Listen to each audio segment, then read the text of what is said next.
Genèse, chapitre 13. Abraham remonta d'Égypte vers le midi, lui, sa femme et tout ce qui lui appartenait, et Lot avec lui.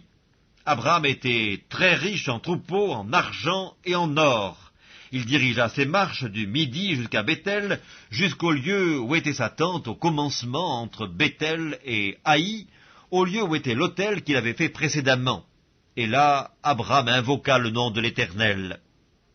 Lot, qui voyageait avec Abraham, avait aussi des brebis, des bœufs et des tentes, et la contrée était insuffisante pour qu'ils demeurent ensemble, car leurs biens étaient si considérables qu'ils ne pouvaient demeurer ensemble.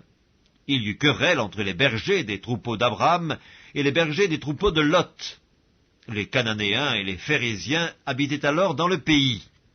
Abraham dit à Lot, « Qu'il n'y ait point, je te prie, de dispute entre moi et toi, ni entre mes bergers et tes bergers, car nous sommes frères. Tout le pays n'est-il pas devant toi? Sépare-toi donc de moi. Si tu vas à gauche, j'irai à droite. Si tu vas à droite, j'irai à gauche. » Lot leva les yeux et vit toute la plaine du Jourdain qui était entièrement arrosée. Avant que l'Éternel eût détruit Sodome et Gomorrhe, c'était jusqu'à Tsoar, comme un jardin de l'Éternel, comme le pays d'Égypte. Lot choisit pour lui toute la plaine du Jourdain, et il s'avança vers l'Orient. C'est ainsi qu'ils se séparèrent l'un de l'autre. Abraham habita dans le pays de Canaan, et Lot habita dans les villes de la plaine, et dressa ses tentes jusqu'à Sodome.